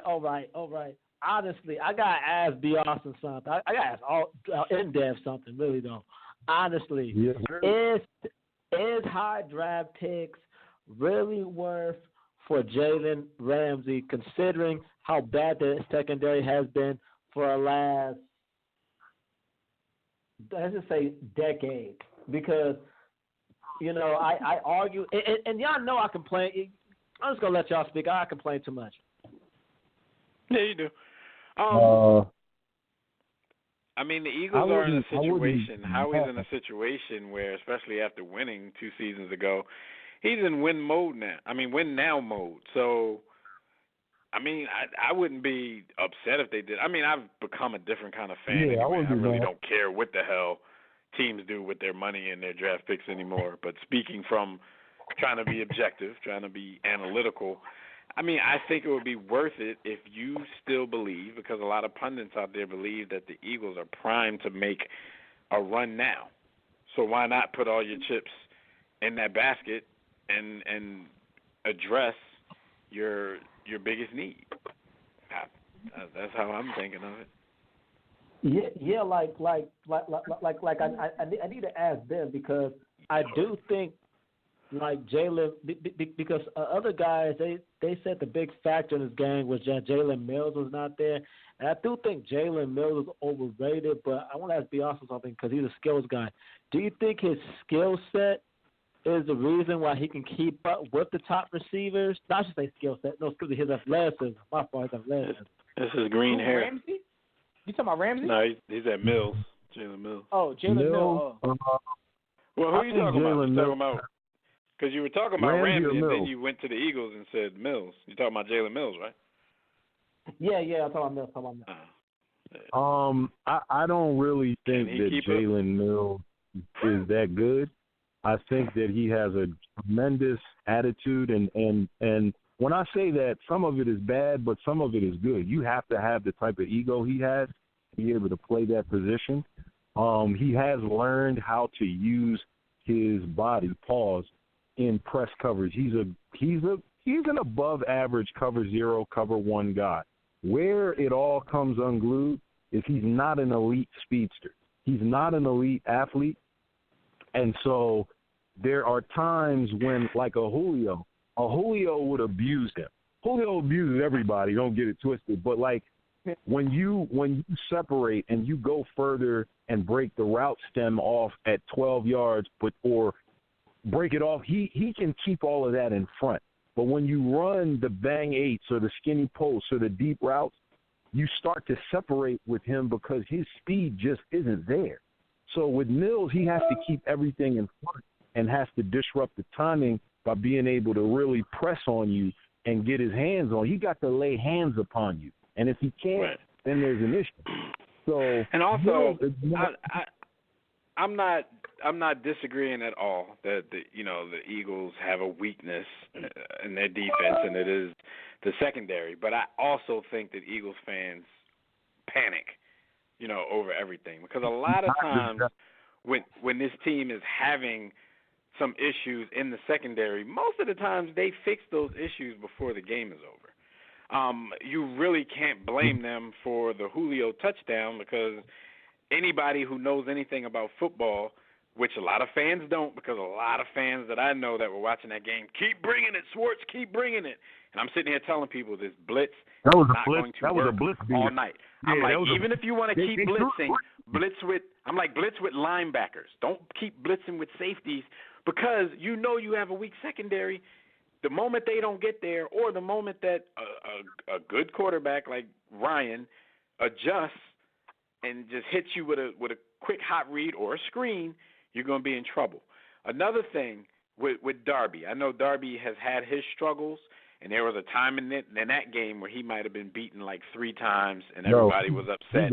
One of those times was not his fault. Yards. One of those times was Zendejo, who is terrible. He's not really trash. Zendejo let the receiver get in front of him by like 5 to 7 yards. How do you, as a safety who's supposed to be giving this man help, let the receiver get in front of you by 5 to 7 yards? You should be on the back end, and Darby should be chasing on the front end. Zendejo can't do anything but hit. He's terrible. Yeah, he's I don't know why we picked him up. He is absolute cheats. And the funny thing is, when you say the point about panicking, Dev, it's kind of funny because and we killed Zendejo in the damn playoff game. The weakness of our team is not really our safeties. Like, our safeties are our strong suit in coverage. So why would you blitz the safeties knowing you're going zero in the middle of the field? You got to let them cover because our corners are weak. So when you send the safeties, what's that telling y'all though? The front four was getting no pressure whatsoever, so he had to. Blitzing is not even Schwartz's thing. He went all out of character to try to get back into the game, got back into the game, and then got cute. And thought that you're going to be able to do the same thing over and over and over against an NFL coordinator. Not going to work like that. The defensive linemen, defensive ends for our team haven't got a sack in 2 games. But I want to ask you this, Dang, what's that safety for the Jets that's complaining? Landon Collins? No, from the Jets. Oh, Jets. Adams. Jamal Adams. Okay. If y'all haven't had to make a decision on, we need because our safety is okay, but they're aging. Would y'all go after Jamal Adams or would y'all go after Jalen Ramsey as far as like improving our secondary? Well, the fact, like you're using the word "go after," the only reason that Jalen Ramsey's name is in play is because he asked for a trade. Like the reports that came out today said it could be a situation where the Jags don't even end up trading him. But there is no going after Jamal Adams right now. Jamal Adams, even though he had a little bit of issue with his coach the other day, Jamal Adams is their future in New York. They're not getting rid of Jamal Adams. They're not getting rid of him. So y'all can't just be popping names up from around the league. Like, should we go get him? Like, it don't work like that. But you know what, Dev? Since he did say that, I'll entertain it and say this. I have a lot of regard for Jamal Adams as a player. I think he's a very good player. But Brother Malcolm is underrated as a safety because he's the exact same thing Tyrann Mathieu is.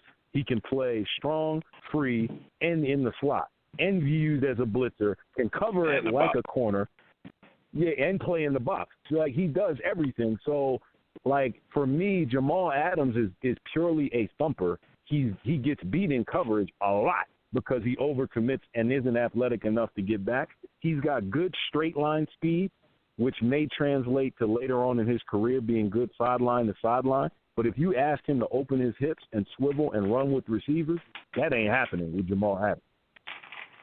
That ain't happening. Right. So he's not better than Malcolm Jenkins for our system. And I want to say this. Thanks for telling me that. And I want to say this about Eli. All right, last thing. He is. I'm gonna really miss thumping Eli.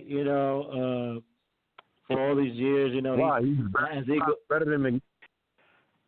No, listen, we ain't gonna get into that because y'all gonna be arguing for days. You sound like my pops. You sound like my pops. I'm not gonna entertain that. They're both trash equally. No. If one fan base in the NFC East can say that, and it'd be actually legitimate, it would be the Eagles, because when the Giants were up, the Giants were down. No matter what was going on, the Eagles kind of owned the Giants throughout that Eli era. True. He's way sub 500 against Philly. Like I said, he just became sub 500 against Dallas, and they're talking the same way as if they dominated Eli for his career. And we're not even going to talk about Washington. So, yeah, I mean, you could talk a little trash as a Philly fan, but still, the fact still remains, man. Dude left his mark on the game. If it's over, might not even be over for him. But Rob, man, we appreciate your call, and we will holler at you next week, good bro. All right. All right, man. Peace. All right, Rob. Peace. All right, man. We got some big injury news, Jim. We wanna go straight into that, or what you wanna do? You said in terms of the injury news? No, I said we got some big injury news in the NFL. I was wondering if you wanted to skip to that since we got like 20 minutes left, or you want anything in the grind topics you want to rap about? I mean, it's only one thing I wanted, just to run by you guys that and I'm no B. Austin is familiar with this company known as Bang Bros. We got pay them bills real quick then. Yeah, absolutely. If you want to talk about what happened while you want to grind, it's brought to you by Sports the Book. Bottom line, it's the greatest sports book ever written. Get it at sportsthebook.com or warrensports.com. Just one grind story is B. Austin. I know one of the companies that you're familiar with is named Bang Bros. Are you familiar with that company? Oh yeah, we had to talk about Bang Bros. Yeah, absolutely. They put out an excellent product for many years. So Bang Bros put a bid to have the Miami Heat's arena named after their corporation. Bang Bros Corporation. The Bang Bros Center. They're going to call it the BBC. Yeah, that's but that's the only problem. It would be called the BBC. And anyone who's familiar with that culture knows BBC has a whole different meaning that I will not break down for you people. You can Google what is BBC and you'll see what pops up. So Jim, that's how the ball. Say if in some crazy world, because we way too PC for Bang Bros bid to go through, but I really hope it does, because basketball would get that much more exciting. I just want to watch Miami Heat games just so I can hear them say we're at the Bang Bros Center. But anyway, and shout out to American Airlines, because they had the naming rights for 2 arenas in the league, and those 2 teams in the last decade or so played each other twice in the NBA Finals.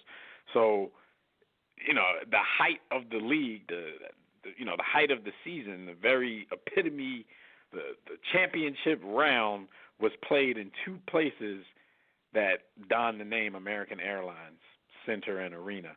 But anyway, back to Bang Bros and their $10 million bid over 10 years. Now, I was thinking, because I don't really know what the costs be on those naming rights, but I'm thinking for 10 years, wouldn't it cost more than $1 million a year to get the naming rights to a place? So I'm thinking they're trolling, and it's working because they're getting a lot of...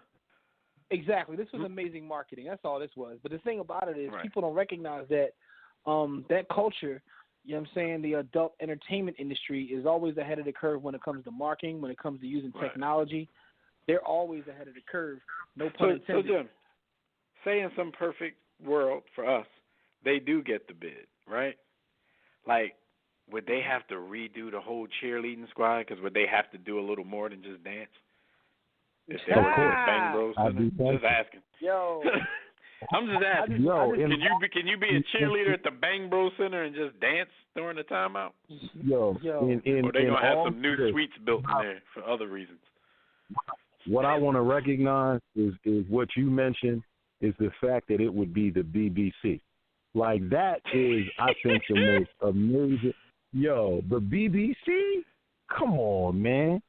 And we have the cheerleaders at the BBC. One thing I want to add to this conversation, man, I just want to send a shout out to all the young ladies who, for some reason, continuously get in the van on all the Bang Bros videos. So I've heard. You know what I'm saying?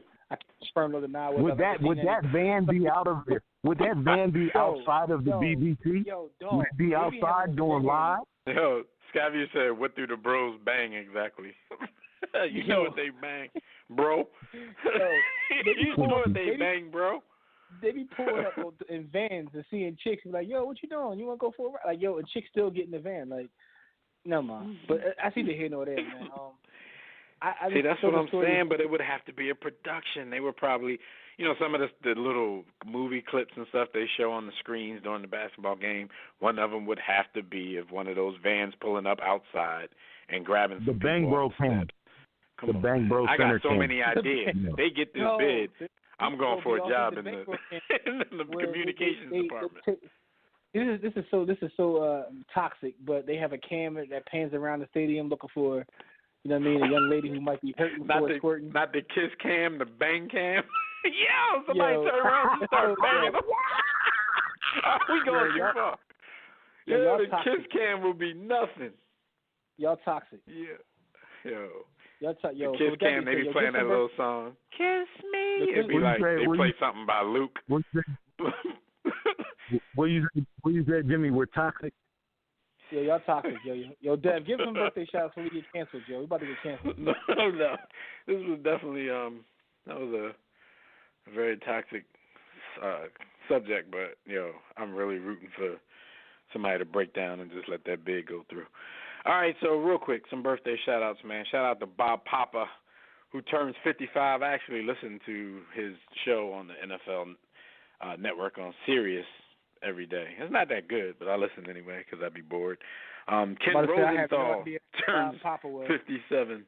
Azuma Nelson, boxer, he's 61 years old. And Joe Morgan turns 76. Damn, we didn't know. So we'd like to give everybody a War Room salute on their birthdays. My birthday, and if you guys are interested in just, seeing what we do, check out our website at warroomsports.com. If you want to call in and speak with us about any NFL topics, we're about to talk about these big injuries happening in the league. That phone number is 323-410-0012. Press 1 when prompted. If you're already listening from your phone, just press 1 if you want to talk. We're going to try to get to the phone lines. Can't make any promises at this time because we kind of strapped. But, holla at us. Yo, them birthdays was trash. Who the hell is Big Papa? Anyway, man, listen. He said Big Papa. Yo, only Big. I didn't know you said Big Papi. Papa or Big somebody Papa with Pump. a trash NFL show. He's like a New York sportscaster. Oh, I'm not familiar with his body of work. Shout out to and he's whatever you. And he sound like he older than 55. Yo, anyway, man. He trash. Listen, bottom line is, if you out there and you still are getting in Bang Bros vans and you need your own website, here's what you gotta do. Go to digitalextremetech.com or call 267-205-4203. Get you a custom built site so you can post your own videos up. You know what I'm saying? Stay off the OnlyFans, allegedly. Get you, yo. Get your Ray J on, your Raycon. Instead of having a premium Snapchat, not that I know anything about that, you can get your custom built website, Digital Extreme Tech, or 267-205-4203, and they can hook up, tell them War Room Sports sent you. But it's time to talk about some foosball. Wait, so people trying to pass off premium Snapchats as websites? Listen, man. That's the new thing. That's the new twist.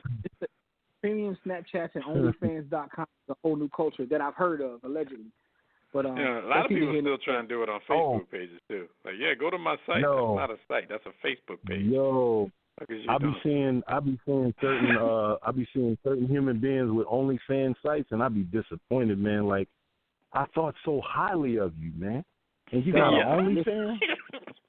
If you got an OnlyFans, that means, if you got an OnlyFans, that means that I don't know how to put this, but you sell Yes, it's for sale. Bang Bros. That's all I'm gonna say is Anyway, with that being said, you could get a Bang Bros sponsorship. It's time to talk about some football, man. This show done jumped off the rails. Pretty much, This joint jumped out the van. Listen, come on, man. Pause. You didn't see the van? Ben Roethlisberger, a.k.a. Don't Say Nothing, Just Give It Here, is done for the season. How will the Steelers fare without him? First off, I picked the Steelers to go to the Bowl, so I'm changing my pick because it doesn't count if Ben ain't there, because my whole pick was predicated upon need a do-over. Yeah, so he aggravated a elbow injury that he already had.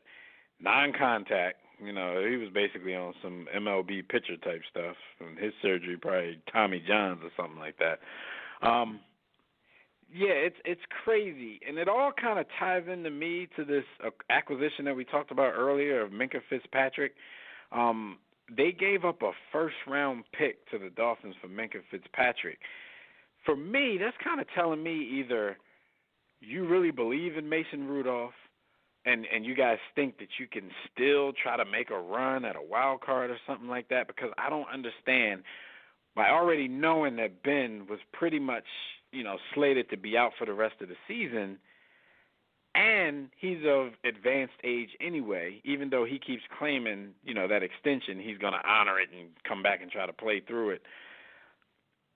You would think that they would keep that number one pick and try to use it in this draft to maybe get his replacement, even if he does come back and play. But maybe Mason Rudolph is that guy for them. We will see in the next few weeks what he's capable of. I mean, I'm not expecting them to win, but I was talking to Fred about this earlier on Cover 2, and he was thinking that they still might be able to go like 7-9 with Mason Rudolph, but they're already behind the 8 ball at 0-2. So I don't know. I don't really see 7-9. But if they do land there, that puts them right in the middle and still keeps you kind of in NFL draft purgatory because you don't have that high pick. And if you're an organization like the Steelers with your expectations, like if you're not going to make the playoffs, you would rather just suck so you can get a good pick. But they gave up that one for Minkah Fitzpatrick, so I don't know. I don't know, man. Only Mason I know is Bessa, and only Rudolph I know is Giuliani. So, but my thing is this though, man. The thing about Ben Roethlisberger, I don't remember ever watching him play not injured. It's crazy to see him miss the season because he seems to always be hurt or injured or something. Even when he was out there, before he aggravated, he already looked hurt. He's always hurt. And he's like Wolverine because even when he misses games, he comes back prior to what the diagnosis said. If they say Ben gonna be out for 8 weeks, he'll be back in 4. But this time, they put him on the IR, so this is pretty much he's done. He one of them dudes that upon his retirement, he's gonna be in trouble. He ain't gonna be able to walk because my man been playing hurt for like a decade. He definitely Earl Campbell with it. Shout out to Earl, Jaja, man, Craig and them. Sweet. But listen, man. Also Drew Brees out for at least 6 weeks. So, so we got Drew Brees out, Ben Roethlisberger out, Cam Newton looks beat up. It's like this whole season is like a change in the guard at quarterback. I am 100% sure that Carson Wentz has broken ribs, and he was in the concussion protocol last week during that game. He looks like he gets hurt every time he gets hit, though. I don't know if it's because of his history or just the way he just falls real crazy like Embiid does. They fall crazy where every time they fall, they look like they hurt. Right, and then he gets up holding his chest, and you're like, oh, here we go. That wasn't even the fall that hit him. He extended his throwing arm, opened his throw ribs on that one. Yeah, and got blasted. He got but he had a couple of falls where his dome hit the ground, and he gonna die. Shout out to Le'Veon Bell because he really gonna die. It seemed like he touched the ball like 67 times in that game the other night. But anyway, Drew Brees, he had successful surgery on his thumb. Like Jimmy said, he's slated to miss 6 weeks.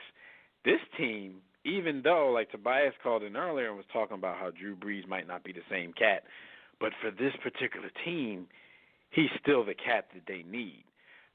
Teddy Bridgewater came in and was quite underwhelming in his stead, to the point where Sean Payton, and I know this to be true as of this morning, I don't know if anything has changed yet, Sean Payton has yet to commit to a starting quarterback this week between Teddy Bridgewater and Taysom Hill. I kind of think you're going to see both of them. You already see Hill even when Drew Brees is here, but I think whether he starts or if he's the backup, you're going to see a lot more of him.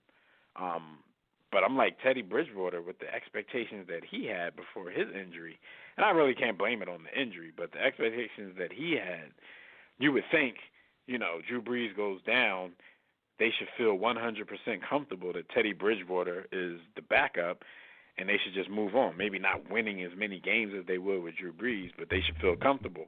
But the coach doesn't even feel comfortable with making the decision right now. So with Teddy Bridgewater, he's supposed to light it up. Teddy Bridgewater got a white relative named Chad Pennington, and I think that's a part of their concern. In terms of arm strength, I don't even think he can make all of the NFL throws, and I think that's probably the issue. Scavy said Taysom Hill is already embraced by New Orleans like Baker in Cleveland. He said he's queued up. Yeah, they do like him. Because he brings a different, he comes in and runs the Wildcat, and he's the gimmick guy. But the thing is, they can lull you to sleep with that, and he can toss it. I don't know if he's got a really strong arm. Game. Anticipatory all throws. I know is Fred told us that when you got a quarterback like Teddy Bridgewater, he said Teddy Bridgewater going to be lighting it up. Yeah, he's going to be lighting it up. Yeah, he definitely. Yeah. He definitely. And whatever did. that bet was that we had that season, did he ever pay me? Probably not. Yo, Fred don't pay nothing, man. Fred just be burning it. Yo. Burning shit out of men. He saying stuff and just hope. He say stuff and just hope you forget. Like, come on, man. Fred, we forget, B. When you have a quarterback like Jay Cutler. Oh no, what was the other one? When he told us the ball was going to be Lawrence Taylor. Yo, Fred is predicting. Yo, Fred got chill. Jadeveon Clowney. Yeah, Jadeveon Clowney was the next LT. Teddy Bridgewater was going to light it up. Let's get. We got the homie Naj on the line. We get him on for like 2 minutes. Naj, what's up, man? Ain't nothing, man. Coolin'. What up with y'all? Nothing much, what's up, man. good brother? You hear these dudes in here wilding out again, talking about Bang Bros. Oh, yeah. Let's get that real quick. Okay. Shout out to Jimmy. Any chance Bang Bros gets the naming rights to the Miami Arena, man? Any chance? No, not a chance. BBC, brother. BBC. Not a chance. And they don't expect to. This is guerrilla marketing. Right. Not with a $10 million bid. They just expected for every sports show in the nation to be talking about them, and it worked. Mm-hmm. And I don't mind helping them out on this one. Right. Freest promotion you could ever have. Shout out to Odell because he's doing the same thing with that watch. And whenever anybody asks him about it, he makes multiple mentions of the watch. Well, if they're going to find me for wearing this watch while I'm playing football, I don't understand why a watch can't be one. Same thing. That's why and then he's you see wearing a video, Odell got a watch endorsement. Yes, sir. Done. Yes, sir. So same type of thing, guerrilla marketing campaign. It's a con. But, yeah, man, no country for old men, dog. Old men are falling apart and dying out here in these NFL streets. This is the game now. Embrace the new, man. That's what everybody got to do. Shout out to my boy Cam, pastrami shoulder. Everybody keeps talking about the foot. That's not the issue. The real issue is when him and Luck had that same injury 2 years ago, Cam did rehab, didn't get the surgery, and now the deal is due. He can't throw. He doesn't know where the ball is going, and they're going to shut him down in a few weeks people after they keep collecting while, money. Like, Cam has a broken scope. His scope is off. He just be firing, and them bullets go anywhere and everywhere. I'm watching this man. That shoulder. I'm watching this man throw deep balls to wide open receivers out of bounds. Like, damn, Cam. And you can tell when somebody doesn't know where the ball is going because what do? They miss high first, and then they try to adjust. And what did he start doing? Donovan McNabb, worm killer. He started throwing low. So that's how you know beating that up the worms. Yeah, that shoulder is done. So you're gonna see Cam get shut down. But I don't know why they're waiting so long. Because Carolina is an interesting place, and if he gets shut down for the season, he may not get that job back because a lot of the fan base hates his guts. But yeah, we'll see. I mean, that's because he'll play like trash and then come to the press conference looking like somebody's auntie. Like Cam, you're doing too much, man. Just come on. When you're balling, you can get away with that. When you're not, it's gonna get dicey. The Taysom Hill Teddy thing, you probably see Teddy play from, until they get in the red zone. Then the red zone, you see Taysom Hill come in. Of course, Sean Payton is not going to tip his hand and say how much either is playing. So that's just a part of, good old game NFL gamesmanship. But this should be interesting, though, because Teddy turned down that starting job in Miami to take this job to be the heir apparent to Drew Brees. But if he shows badly, man, this could get, but this is his first time having all the snaps and all of the, playbook designed for him. So we'll have to see. But so far, what my man just said about arm strength, I don't know, man. It's kind of looking dicey. That ball was not moving like it used to when he's in Minnesota. So I don't know, bro. We gonna see, man. And just so y'all know, my man Brady's going down. Just force the ball. Old men are dying. Tom is going down this year. Finally, this bet is gonna pay off for me. And Tom is going down. I can't wait until it happens. You think Tom going down? Your boy Belichick is testing the gods of football, leaving them in the fourth quarter in blowouts, throwing bombs. Like, he's going down, and I can't wait. I'm going to enjoy it, bro. It's happening this year. I'm glad you said that. I'm glad you said that because I was noticing that too. Like, what's up with him doing that? They're just trying to embarrass people now. Like, Bill's a thug with it, but it is what it is. He don't care. You brought AB back. He don't care. It is what it is. But anything else, man? Y'all want to roll out or? We're about to get up out of here, man. So we holler at you next week. Yeah, right, we man. are out of this piece. All right, man. Yeah, man. All right, bro. It is crazy. All right, bro. I mean, hit it back. It's not just quarterbacks, man. I'm telling you. I can name some people that's going to die.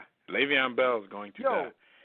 Oh, Le'Veon Bell is definitely going to. Le'Veon Bell plays watching all that game last week. They gave dude the ball every all play. 5 positions, cuz. He guards. I was waiting for him to let him kick. My man played receiver, tight end, quarterback, running back. He guards all 5 positions. Like, Le'Veon Bell is really earning his coin this year. But, something else I noticed this past week, man. I just want to make this point before we get out of here, man. Jalen Ramsey, right? Like, now he has a reputation of being one of the best in his position. Is it me or in the NFL, when you get the reputation as being one of the best cornerbacks, but it lets you get away with murder? Because he was committing the penalty almost every play last week, and they let him get away with it. I remember when he's about to throw hands with his coach over a damn challenge flag. Like he's too good for somebody to catch a ball on him without it being suspect. When Darrelle Revis got that same title, he started getting away with more. He started sexually assaulting people. I'm like, all you gotta do is get known as being a great corner, and you start to get away with murder. But that's either here nor there. Me too corners. Anyway, still out of here. Me too cornerback. Thank you, brothers and sisters, for joining us for another briefing in the War Room. Shout out to everybody in the chat. Thanks for joining the Bang Bros. Oh, my bad. We appreciate it. Anybody we couldn't get to, listen, man, hit us up next week. Special thanks to Gus, Fred, for contributing to this episode. Tune in next week live right here on demand as we review NFL Week 3 and preview Week 4. Catch you on Shout out to Riley Reed. So until then, enjoy your weekend. Enjoy the start of next week. We'll see you right back here next time. Catch everything we do at our hub, WarRoomSports.com. All of our content. Rest in peace. Yeah, they had one that died this week, didn't they? Yeah, they had. Her name, Jessica James. Rest in peace. That's all I want to say, man. Listen, cop my book, Sports the Book, at sportsthebook.com or the hub of WarRoomSports.com. He had that good house in Virginia. Shout out to the legend Pinky, who's on the interview circuit, but that's either here nor there. Until next time, everybody, don't accept mediocrity. Be steadfast in the war against ignorance, and we'll see you chumps on top or in the van. Peace.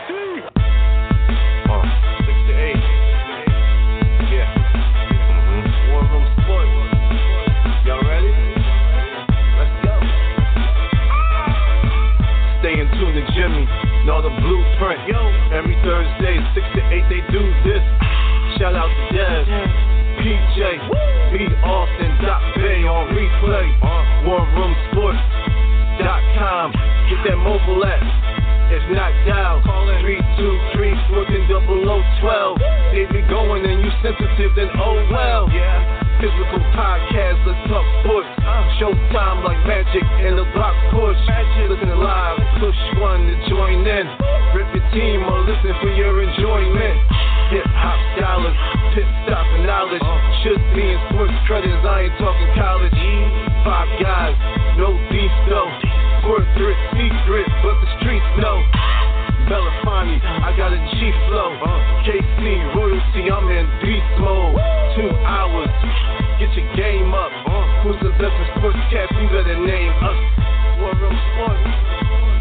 Yeah, you know, Jimmy, Dev, PJ, Shot Back, B. Austin. I'm Jock. Up and coming on the beat.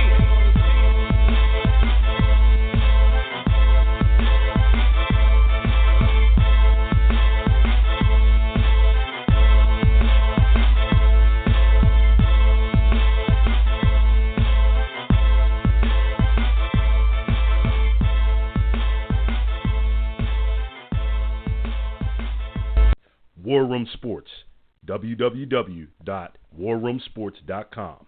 What? Ain't no more to it.